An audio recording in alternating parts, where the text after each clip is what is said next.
सभी दर्शकों को नमस्कार। नमस्ते। आज हम बहुत दिनों के बाद मिल रहे हैं। हमारे साथ ध्यानेश्वर जी हैं।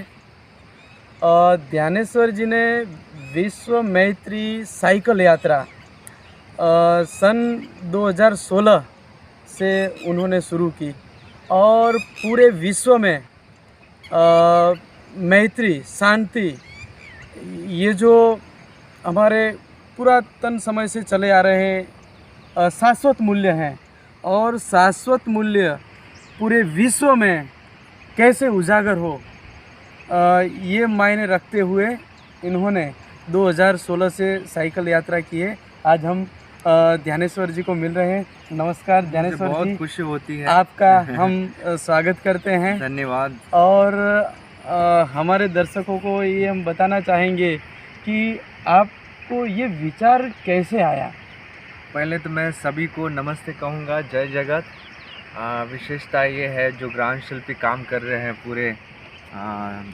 पूरे गुजरात में और भी भारत के और अलग प्रांत में, मैं सभी को उनका काम बहुत ही बड़ा है। उससे ही छोटा हमारा काम है जो शुरुआत है। ये तकरीबन मैं 7 साल से दुनिया की यात्रा कर रहा हूँ। बापू को 150 साल पूरे हो गए हैं। उसी के उपलक्ष्य में मैंने सोचा था कि मेरा क्या कंट्रीब्यूशन हो सकता है। छोटे तौर पे मैं क्या कर सकता हूँ। हमारे दुनिया में बहुत बड़े लोगों ने बहुत बड़े कंट्रीब्यूशन दिए हैं इस देश को संजोने के लिए, और आज जिन्हों की बदौलत हम यहाँ खड़े हैं इस स्वतंत्र भारत में, उन सभी के लिए हम क्या श्रद्धांजलि हो सकती है। तो मैंने कहा मैं तो एक कार्य करता हूँ, यहाँ वर्धा में रहता हूँ कई लंबे शाम से, और मैं नशा और बहुत सारी चीज़ें हैं। सर्वोदय युवा वाहिनी का काम शुरुआत किया, पूरे भारत भर में काम, कश्मीर में, आसाम में, भारत के अलग अलग साउथ इंडिया में, तो अलग अलग जगहों पे युवाओं को जोड़ना और शांति और मैत्री का संबंध बनाना, और जो भी एक्टिविज़म है वो उसके लिए काम करना, देश की जो समस्या है उसके ऊपर बोलना। तो उस समय करते करते मैंने सोचा कि मैं विश्व यात्रा का मेरा एक छोटा अभियान है, मैं पूरे दुनिया भर में जाऊंगा। वो काफ़ी लंबा पता नहीं था, मैंने 3 साल का सोचा था, आज 7 साल हो गए। सही बात है। और मैं यहाँ ही आश्रम से निकला था, पौनार में, यहाँ जो विनोबा जी का कर्मा आश्रम है, ब्रह्म विज्ञा मंदिर, वहाँ से मैं निकला था। तकरीबन 2016 में हमारे भाई उन्होंने सभी ने मुझे आशीर्वाद दिया था, सब लोगों ने, और मैंने ये यात्रा किया था। मैंने कहा था कि मैं ये यात्रा को दुनिया के हर देश में लेके जाऊंगा, जहाँ जहाँ नए नए काम हो रहे हैं, नई चीज़ें हो रही हैं, और जहाँ बहुत सारी समस्याएं हैं, उसमें गांधी विचार किस तरह का मायने रखता है, और गांधी विचार से समाज में कैसे बदलाव किए जा सकते हैं, चाहे उन पूरे पॉलिटिकल के ऊपर हो या सोशली हो, क्या रिफॉर्म किए जा सकते हैं, उसी के आधार पर ये यात्रा थी।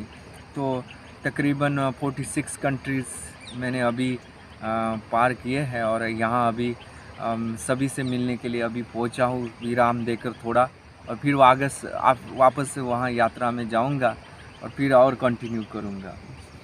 तो हम हमारे दर्शक भी ये जानना चाहेंगे कि आपने जो विश्व मैत्री साइकिल यात्रा की शुरुआत की, तो आपने जो शुरुआत कहाँ से की, और आप बता सकते हैं तो देश के नाम भी बता सकते हैं कि कौन कौन से देश से आप गुजरे, थोड़ा ये बात रखिए। तो मेरी यात्रा की शुरुआत जो थी स्पेशली यहाँ से थी। मैंने सोचा था कि मैं पौनार आश्रम से निकलूँगा।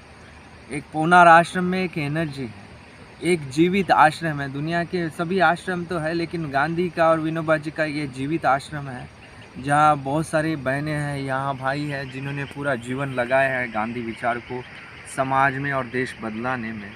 उनके नए नए प्रयोग चल रहे हैं, मैं उसी का आशीर्वाद लेके मैं निकलूँगा, ये मेरा ये था। मैं यहाँ से निकला था, उसके बाद पूरा इंडिया साइकिल यात्रा करते हुए Myanmar, Laos, Vietnam, Cambodia, Thailand, Malaysia, Singapore, Indonesia, Bali, Philippines, Taiwan, China, Japan, Korea, और फिर वहाँ से यूएसए, फिर Cuba, Mexico, Belize, Guatemala, El Salvador, Honduras, Nicaragua, Costa Rica, Panama, Colombia, Ecuador और चिली, पेरू तक मैं पहुंच गया हूँ। आगे मैं साउथ ब्राज़ील जाऊंगा, अर्जेंटीना जाऊंगा और वहाँ से यूरोप और अफ्रीका। 2-3 साल और लगेंगे वापस यहाँ आने के लिए। तो ये पूरी मेरी यात्रा की ये थी कि इस तरह की पूरा यात्रा होगी। और यात्रा है तो यात्रा में आपको तो निर्भयता ये सबसे बड़ा मूल्य है कि आपको निर्भय होकर आगे यात्रा में करना पड़ता है। सही बात है।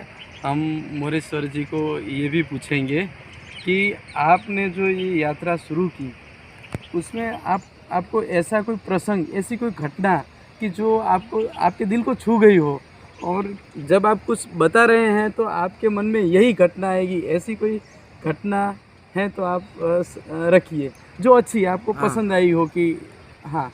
तो मैं अभी मैक्सिको में था कुछ 2-2.5 साल पहले।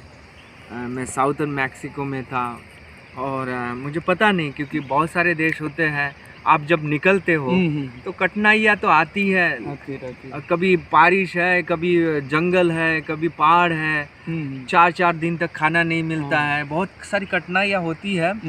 लेकिन आपका जो सामर्थ्य है, आपने जो तय किया है, पूरा आपको दुनिया नहीं रोक सकती। मैं साउथ मैक्सिको में था पूरा, तो मैं छोटे रास्ते लेता हूँ। तो छोटे रास्ते से लोगों से कैसे मिला जा सकता है, जनमानस के साथ कैसी बात हो सकती है, उनके साथ कैसे रहा जा सकता है, उसके लिए। तो एक दिन क्या हो गया, तो मैंने एक ऐसा रास्ता पकड़ लिया, साउथ पैसिफिक साइड में मुझे जाना था और समुद्र की तरफ। मैं बीचों बीच मैक्सिको में, और मुझे पता नहीं वो इलाका कार्टेल का है। तो कार्टेल माने ड्रग्स माफिया होते हैं बड़े बड़े मैक्सिको में। वहाँ बहुत बड़ा ड्रग्स सप्लाई चलता है यूएस और कनाडा की तरफ। तो बहुत ही भयंकर इलाका माना जाता है मैक्सिको का, जहाँ बहुत सारे मर्डर्स होते हैं। मुझे पता ही नहीं था कि इस इलाके में मैं घूम रहा हूँ। तो मेरा पहला मुझे पैसिफिक साइड जाना था। तकरीबन 300 किलोमीटर का बड़ा घना जंगल था, उसमें से मुझे पार करके जाना था। और मैंने रास्ता ऐसा ही रास्ता था, कोई मैक्सिको तो आपको पता है, तो रास्ता ख़राब था। मैंने कहा चलो जाते हैं। तो मेरा पहला दिन एक छोटे से आदिवासी गांव में मैंने स्कूल में गुजारा। वहाँ मैंने पूरा खिचड़ी बनाया। मैं वेजिटेरियन शाकाहारी हूँ। 7 साल हो गए मैंने मतलब बहुत लंबे समय से मैं वेजिटेरियन हूँ, लेकिन स्पेशली 7 साल के बाद ऐसी कठिन परिस्थिति आई, जैसे भारत छोड़ने के बाद आपको शाकाहार हर जगह मांसाहार ही मिलेगा। शाकाहार बहुत ही दुर्लभ चीज़ें होती है हर जगह। लेकिन मैंने तय किया, तो उस दिन मैं गांव में वहाँ छोटे से स्कूल में मैंने अपने सिगड़ी लगाया, खिचड़ी बनाया और थोड़ा मिर्च खा के सो गया। और दूसरे दिन उठा और साइकिल यात्रा शुरुआत किया। तो मुझे लगा कि कोई गांव मिलेगा बीच में, तो मैं चलता रहा। तकरीबन रात के 7 बजे सुबह से लेकर कोई गांव नहीं मिला। फिर बारिश शुरू हो गई, जोर से बारिश शुरू हो गई। तो मुझे एक जगह मिली रास्ते में, ख़राब रास्ता था, तो पेड़ के पास मैंने अपना टेंट डाला और वहाँ अपना सो गया। तो सुबह और उठा और मैंने उठा और पूरा अपना बारिश चल रही थी बहुत ज़ोर से। तो मैंने पैक किया और मैंने साइकिल यात्रा शुरू की कि कोई गांव मिल जाए। तो उतने लंबे समय के बाद मैं तकरीबन 9 बजे रात तक मैं बहुत घूमता रहा जाता रहा, लेकिन गांव तो कोई मिला ही नहीं। फिर मैं वहाँ एक पेड़ मिला बड़ा सा, उसके पास मैं टेंट डाला। बारिश बहुत चल रही थी, 2 दिन से खाना नहीं, भूखा था, सो गया। फिर क्या हुआ कि रात के 12:30-1 बज रहे थे शायद, मैं सोया था, थका था, खाना नहीं है। कोई मेरे टेंट को ज़ोर से हिला रहा था। मुझे लगा कि कोई जानवर होगा। तो जंगल में तो जानवर ही होते हैं। तो फिर मुझे लगा कि कोई जानवर है, तो मैं उठा नहीं। वो स्लीपिंग बैग अंदर है, उसमें था। बहुत ही मतलब ठंडे लग रही थी तो और ज़ोर से हिला रहा है। तो मुझे लगा कि कोई हो सकते हैं। तो मैंने जैसे वो स्लीपिंग बैग की चेन है उसको ओपन किया और लाइट्स पूरे मेरे टेंट के बाजू में लाइट्स थे, पूरे टेंट के बाजू में लाइट्स थे। तो मैंने सोचा कि कोई पुलिस वाले कुछ होगा, कोई लोग होंगे। तो जैसे ही मैंने टेंट की चेन ओपन किया और मुंह बाहर डाला तो 4 गन जो होती है ना बंदूकें मेरे सर के ऊपर, उन्होंने पकड़ा। मुझे लगा कि पुलिस वगैरह हो गए, तो उन्होंने मुझे गच्छे से पकड़ के निकाला बाहर और स्पेनिश में कुछ बोल रहे थे। तो मुझे कोई समझ में नहीं आया कि वो क्या बोल रहे हैं। अब मैं पूरा नींद में, तो उन्होंने मेरे मुंह पर कवर बांधा और मुझे ट्रक में डाल दिया, उसमें मेरा सामान। और पता नहीं कितना 3-4 घंटा वो मुझे लेके गए, पता नहीं। और एक घर में मुझे डाल दिया और कवर निकाल दिया, दरवाज़ा लगा दिया। पहली बार मैं जैसे ही घर में पहुंचा तो बेड था। पहली बार 2 महीने के बाद मैंने बेड देखा। मैंने कहा चलो आज आराम से सोने को मिला, 2-3 महीने के बाद सो जाएंगे। तो मैं आराम से सो गया भाई साहब, मैं सच बताता हूँ, आराम से सो गया बेड पर। मैंने कहा कल देखा जाएगा जो होगा। तो दूसरे दिन मैं 9 बजे आराम से उठा, वो मैंने देखा दरवाज़ा खुला था थोड़ा, तो मैं मोबाइल मेरा था, मैंने कहा मैं कहाँ आ गया हूँ, ये तो पुलिस स्टेशन तो नहीं दिख रहा है कोई। जैसे ही मैंने दरवाज़ा निकाला, बाप रे, 10,000 से भी ज़्यादा बड़ी एकड़ लैंड पे वहाँ गांजा की खेती, ये कोकेन, बहुत तरह का 200 से ज़्यादा लोग काम कर रहे हैं, 150 से लोग बंदूकधारी पूरे एरिया में। मैंने कहा यार फंस गई, ये तो कार्टेल का एरिया है, ये तो माफिया का इलाका है। वहाँ गुट था। मैंने कहा पता नहीं क्या होगा, मेरे हार्ट बीट थोड़ा हाई हो गया। मैंने कहा क्या होगा पता नहीं। तो वहाँ 4-5 लोग बंदूक लेके खड़े थे। मैंने कहा अमीगो अमीगो, वो बोलते हैं अमीगो को दोस्त बोलते हैं। बुलाया, मैं गया तो उन्होंने कहा कि भाई मैंने कहा आपने मुझे किडनैप किया है। वो गूगल पे ट्रांसलेट पर वो हंस रहे ज़ोर ज़ोर से। मैंने कहा उन्होंने कहा कहाँ से हो, वेर उसमें ट्रांसलेट। मैंने कहा मैं इंडिया से।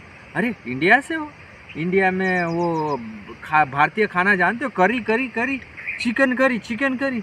मैंने कहा यार हाँ हाँ हाँ, क्योंकि मैं साइकिल में सब स्पाइसेस वगैरह लगता हूँ, क्योंकि शाकाहारी हूँ तो हमारे इंडियन खाने के बिना कोई मिलता ही नहीं है। तो मैं एक बैग में पूरा, मैं मैक्सिको में सिटी में था तो मैंने सामान मेरे पूरा स्पाइसेस का पूरा ये था। तो उन्होंने कहा अरे हमारे लिए खाना बना सकते हो। मैंने कहा हाँ हाँ कुछ बना लेंगे, कोई दिक्कत नहीं है। तो उन्होंने कहा चिकन करी। अरे भाई मैं तो शाकाहारी आदमी हूँ, कहाँ चिकन करी बनाएंगे। उन्होंने कहा नहीं बनाना पड़ेगा आपको। तो वो मुझे नीचे वहाँ लेके गए, नीचे किचन में, और बहुत बड़ा किचन है। तो मैंने कहा 4-5 लोग हैं, बना लेते हैं। उन्होंने कहा नहीं 120 से ज़्यादा लोग हैं, खाना बनाना। बाप, मैंने कहा बुरी तरह से फंस गए यार, 150 लोगों का, 200 लोगों का, 120 लोगों का कैसे खाना बनाए। तो उन्होंने बहुत सारे वहाँ जो है चिकन है वो पूरा काट के सब कुछ मुझे हेल्प करने लगे। तो मैंने उस दिन 120 के 30 आसपास लोगों का खाना बनाया, राइस और चिकन करी। इतने खा रहे और इतने बोल रहे क्या खाना बनाया। उन्होंने कहा आप अभी यहाँ ही रह जाइए, हमारे साथ खाना बनाते जाइए। तो अब मैंने कहा यार बुरा फंस गया, क्या करें, मेरे पास कोई ये नहीं था, चारा नहीं था। तो मैंने वहाँ आपको बताऊँ 14 दिन वहाँ मैंने गुजारे। 14 दिन हर दिन खाना बनाता था, उनको सिखाता था, और विशेषता मैं उनसे पूछता था। एक मैत्री हो गई उन सभी से। मोर 100 से 150 से लोगों के साथ काम करने वाले सभी से दोस्ती हो गई। भाषा नहीं जानते थे, लेकिन हर दिन मेरे लिए एक नया दिन था। लोगों से बात करना, बातें करना, उनको पूछता था कि आप क्यों करते हैं गलत का। जहाँ हजारों युवा नशा के अधीन हो रहे हैं, अपनी ज़िंदगी बर्बाद कर रहे हैं, क्या इस पैसे से आप सुखी हो पाओगे। तो मैं उनको पूछता था। तो उन्होंने कहा कि मैक्सिको में इतनी गरीबी है, हमारे बच्चे हैं, हमारी फैमिलीज़ है, हमें ये काम करने पड़ते हैं। इस काम करने में बहुत मरने का डर है। ऐसे स्थिति में हमें काम करने पड़ते हैं तो पैसा आता है तो हम अपने फैमिली को भेज सकते हैं ताकि हमारे बच्चे पढ़ें। हमारे पास कोई चारा नहीं है। तो हर दिन हमारी बातें होती थी। उन्होंने कहा ये इलाके में 2 गुट है, उसमें हमेशा वार चढ़ता है, तो आपको आपकी रक्षा करनी पड़ेगी। तो आपको हम बंदूकें सीखनी पड़ेगी, गन चलाना सीखना पड़ेगा। मैंने कहा भाई इसकी कोई ज़रूरत नहीं है। नहीं, आपको तो उन्होंने मुझे AK-47, 284, 60-12 बहुत सारी बंदूकें जो हैं, मशीन गन वगैरह सब उनके पास सामान है, सब सिखाया मुझे, सब सीख लिया मैंने कहा चलो सीख लेते हैं। तो ऐसा इतने दिन के बाद उनके साथ ये चला, वार्तालाप चला। और मैं बताऊँ, मेरा 14वां दिन था। 13 और 14 दिन में मुझे थोड़े स्ट्रेस आने लगा कि कितने दिन यहाँ रहूँगा, मुझे निकलना है यहाँ से। और मैंने उन दोस्तों को कहा कि मुझे निकलना है, मैं नहीं रहना चाहता यहाँ। थोड़ा पैनिक होने लगा मैं, थोड़ा एक दिन तो पैनिक अटैक आया मुझे रात में। ऐसा होता है ना कि आप लगता है कि आप जकड़ गए हो, यहाँ से निकल नहीं सकते। तो मैंने अपने आप को संभाला, मैंने कहा कि मुझे निकलना है, चाहे कुछ भी हो जाए। तो ऐसे निकल भाग तो नहीं सकते, पता ही नहीं रास्ता कहाँ है, मोबाइल नहीं चलता, GPS नहीं चलता, कुछ नहीं। तो उनको मैंने बताया कि दोस्तों मैं यहाँ से निकलना चाहता हूँ। तो उन्होंने कहा हम लीडर से बात करते हैं। उनके 3 लीडर थे, एक ट्रांसपोर्टेशन की जिम्मेदारी लेते थे, एक प्रोडक्शन जो उस इलाका का, और एक प्रोटेक्शन का। तो उन्होंने शाम को मुझे बुलाया। तो मैंने उनको कहा कि मैं एक विश्व यात्री हूँ। उनको लगा था कि मैं स्पाई हूँ अमेरिका का, USA का। तो उनको मालूम पड़ गया कि ये बंदा सही है, कोई अच्छे काम। मैंने उनको कहा कि मैं विश्व यात्रा कर रहा हूँ शांति को लेकर। तो उन्होंने कहा कि वो बात कर रहे थे। तो मैंने उनको कहा या तो मुझे मार दीजिए या मुझे छोड़ दीजिए, आपके पास 2 चारा हैं। मैंने उनको कहा कि मुझे मार डालो या मुझे जाने दो, मुझे यात्रा कंटिन्यू कर। तो उन्होंने कहा कि हम कल आपकी मदद करते हैं, आपको लेके जाते हैं। तो रात भर मैं सोया नहीं, क्या होगा कुछ पता नहीं। मेरा 15वां दिन था।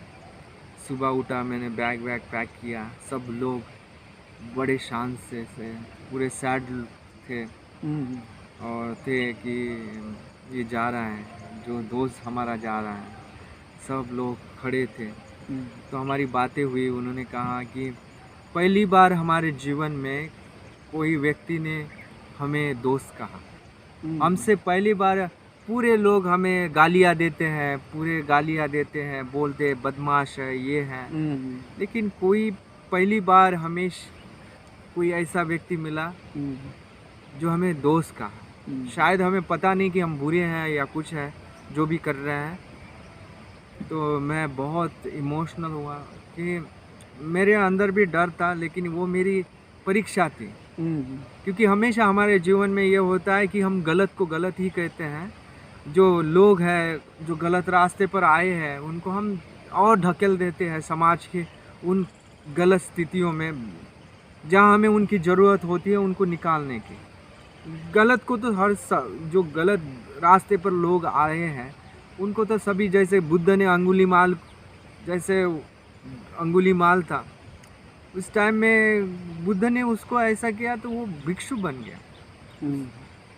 यदि बुद्ध ने उनके जीवन को में नहीं झांका होता तो वो अंगुली मारी रहता, काटता चाटता। लेकिन मनुष्य है, उसका जीवन परिवर्तन हो सकता है। मनुष्य को मानुष की तरह से नज़रिए से देखना चाहिए और मनुष्य जैसा व्यवहार करना चाहिए। हर कोई किसी के जीवन में ऐसी कुछ घटनाएं घटती है जिससे आदमी गलत रास्ते पर जा सकता है। उस टाइम में उसको अच्छे रास्ते पर निकालना, ये सही मनुष्यता का ये है। यदि हम अच्छे हैं तो हमारी अच्छाई बुराई पर विजय पानी होने वाले चाहिए, ना कि हम उससे भागे और उसको बुरा कहें। आज अब हमारी अच्छाई, जितने भी अच्छे लोग हैं उसको बुरे लोग जो बुरे रास्ते पर लगे हैं उनको बुरे कहने में और अंधेरे में ढकलने में हम लगे हैं। तो वो मुझसे बहुत बड़ी सीख मिली उससे कि मैंने कहा this is a change your life, now you need to be change. That the perspective you teaching the all people and saying the bad to bad people, now you need to be changed. Now you need to be change your all the perspective to treating the all human being is the same. अब मैंने उससे कहा कि मैं तो मुझे जीवन में शिक्षा मिली आपके साथ रह के। तो उसके बाद उन्होंने मेरा फ़ोन लिया, पूरे पिक्चर मैंने निकाले थे वो डिलीट कर दिए। उन्होंने कहा आप हमारे हृदय में है, उससे और सभी ने हम आपके एक दूसरे को सभी, हाँ। और उन्होंने कहा हम आपको कुछ मदद करना चाहते हैं। तो मेरी यात्रा तो लोग आधार पर ही है। कोई मदद कर देता है, कभी काम करना पड़ता है। तो उन्होंने कहा मुझे कि हम कुछ मदद करना चाहते हैं। तो उन्होंने कहा हम आपसे कुछ चाहते हैं। तो उन्होंने कहा हमें आप पूरे मसाले स्पाइसेस दे दीजिए, आपने हमें सिखाया है, पूरे दे दे। मैंने कहा ले लो कोई बात नहीं, पूरे दे दिए। उन्होंने कहा ये लो, ये गांजा के पॉकेट है, ये कोकेन है, ये बेचना। ये पूरा डाल दिया मेरे बैग में। मैंने कहा नहीं, गलत काम नहीं करूँगा। पूरे डाल दिए वापस। मैं गलत काम करने के लिए नहीं आया। पूरा सामान वहाँ डाल दिया। उन्होंने पूरी बैग भर दी, पूरा गांजा जो है, पूरे कोकेन है, पूरा बैग डाला। ये उन्होंने कहा रास्ते में आप बेचना और थोड़ा पैसा आपकी यात्रा के लिए। मैंने कहा ये गलत काम, पूरा वापस डाल दिया। मैंने कहा ये नहीं चाहिए, बस आप लोगों से मैं जाना चाहता हूँ। तो उन्होंने कहा हम कुछ आपकी मदद करना चाहते हैं। तो उन्होंने $500 मेरे जेब में डाले। मैंने कहा नहीं, मुझे ये पैसा गलत रास्ते से आया है, जो हज़ारों युवाओं को बर्बाद करके उनको नशे पे, ये पैसा मैं नहीं ले सकता। उन्होंने कहा नहीं, ये पैसा हम काम करते हैं दिन रात, मरने की स्थिति होती है। हमारी बहुत साथी हमारे बहुत सारे ये हुए हैं, गैंग्स वार हुए हैं, उसमें मरे हैं। तो ये पैसा हमने मेहनत से कमाया है। तो ये हमारी ओर से छोटा सा आपकी यात्रा के लिए मदद है। तो मैंने कहा नहीं। तो उन्होंने हमारे जेब में डाल दिया और मुझे कपड़ा पहनाया, मेरे चेहरे पर बांध के मुझे, मतलब पूरा ये डाल के मुझे ट्रक में डाला और वो 4 बजे शाम को लेके गए, रात के 9 बजे तक वहाँ छोड़ दिया। तो ये एक प्रसंग है, ऐसे बहुत सारे प्रसंग हैं। हमारे पास समय बहुत कम है, लेकिन ये प्रसंगों में मुझे लगता है कि मुझे बहुत कुछ सीख दी है कि मानवीयता के दृष्टि से हमें देखना चाहिए। सही बात है। चाहे वो गलत रास्ते मैं ऐसा सोच के आपको प्रश्न कर रहा था। मैं 2 प्रसंग आपके पास से लेना चाहता था, मगर एक ही प्रसंग में 2 प्रसंग आ गए। एक तो करुणता भी थी प्रसंग की, और फिर आनंद भी था कि जो वहाँ मोरेश्वर जी को ले गए थे, फिर वापस उनका भी हृदय परिवर्तन हुआ और उनको भी लगा कि ये अच्छा काम करने के लिए निकला है, तो हमारा भी सहयोग होना चाहिए। तो ध्यानेश्वर जी, एक हमारा एक ये प्रश्न है और दर्शक भी ये जानना चाहेंगे कि अब कोई साइकिल यात्रा कर रहा है, हाँ जी, तो आप उनको क्या कहना चाहोगे? मुझे लगता है कि जिन लोगों के दिमाग में साइकिल यात्रा का ये है, मैं तो भारत भर के युवाओं को कहता है कि उन्होंने निकलना चाहिए। अपनी जंजीरें निकाल कर, तोड़ कर हमें निकलना चाहिए, बाहर आना चाहिए। जो हमारे अंदर, हम यंग हैं, युवा हैं, युवा में जोश होता है, वो निठल्ले नहीं हो सकते, उनमें जोश होता है। और हमारा जोश, हमारा वो जो पुरुषार्थ है, वो किस काम में आएगा? बाहर निकलो, समस्याओं से लड़ पड़ो। मैं बोलता हूँ कि जिनके जीवन में समस्याएं नहीं है, तो उनका जीवन ही क्या है, उनकी समझ ही क्या है? मुझे लगता है जीवन समस्याओं के जो ये होते हैं, पथ है समस्याओं के, उस पे ही जीवन का उजाला होता है, उससे ही जीवन निखरता है। मुझे लगता है जब तक आपके जीवन में समस्याएं नहीं आएंगी, आह्वान नहीं आएंगे और वो आह्वानों को मात करके आप आगे नहीं निकलेंगे, तब तक आपका जीवन में बहुत सारे युवा डिप्रेशन में है, फ्रस्ट्रेशन में। क्यों है? क्योंकि हमें डर है, हम डर के मारे हर दिन हम जी रहे हैं। उस डर को हमें तोड़ना चाहिए, वो जंजीरों को तोड़ के हमें निकलना चाहिए। और आप तय करिए कि निकलेंगे। मैं 17 साल का था, मैंने पूरे पैदल यात्रा की, पूरे भारत की। वो तो अलग कहानी है, मैंने लोगों के साथ शेयर की। लेकिन मुझे लगता है आपने तय किया है तो आपको दुनिया में कोई भी नहीं रोक सकता। कठिन परिस्थितियाँ आएंगी, आपकी परीक्षा लेंगे वो, लेकिन वो परीक्षा आपको जीवन का बहुत चीज़ें सिखा के जाएगी।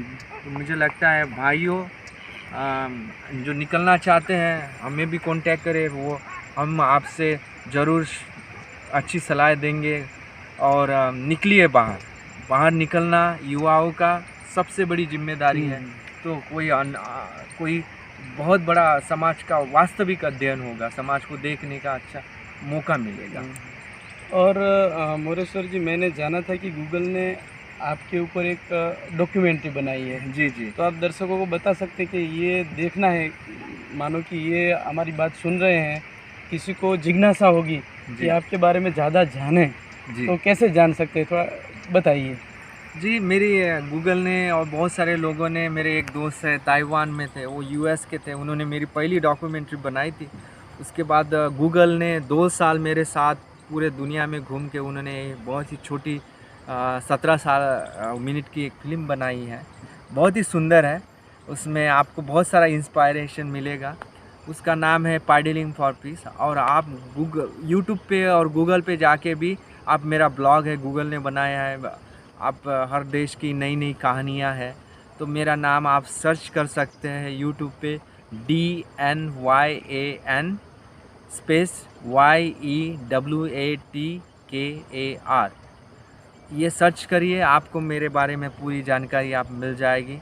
मैं जाता हूँ, हर देश में जाता हूँ, युवाओं से मिलता हूँ, वहाँ के प्रेसिडेंट गवर्नर्स को मिलता हूँ, युवाओं से मिलकर वहाँ काम करता हूँ। हर देश में मेरा काम चल रहा है, युवाओं से जोड़ना चल रहा है। तो आप भी हमारे इस यज्ञ से जुड़िए। हमारे भाई साहब जो हमारे अभी कैमरा मैन है, वो तो आप दिखेंगे नहीं, लेकिन वो भी है, अभी निकल रहे हैं। हाँ। उनको मेरी ढेर सारी शुभकामनाएं। और हमारे ग्राम शिल्पी जो काम कर रहे हैं, वो बहुत बड़ा काम है। हमारा तो छोटा काम है, लेकिन इनका बहुत बड़ा काम है। गांव में बैठकर 10-10 साल में इन्होंने जो बच्चों के, लोगों के जीवन में परिवर्तन लाया है, वो सबसे बड़ी बात है। वो शायद हमारे कितना बड़ा भी काम होगा दुनिया में, लेकिन इनका काम जो है वो सर्वश्रेष्ठ है। उनके लिए मेरा बहुत नमन। और हमारे दोस्त है, हमने साथ में ही काम शुरू किया, तो इनका भी आशीर्वाद हमें मिलता रहेगा। और उनका ऊर्जा, स्पेशली मैं बोलता हूँ कि ऊर्जा मिलती रहेंगी, और हम आगे साथ में काम करेंगे भविष्य में। जय जगत। नमस्कार ज्ञानेश्वर जी, आपने हमें मुलाकात का मौका दिया। और अंत में हम ऐसा कहना चाहेंगे कि आप युवाओं को क्या संदेश देना चाहेंगे एक वाक्य में?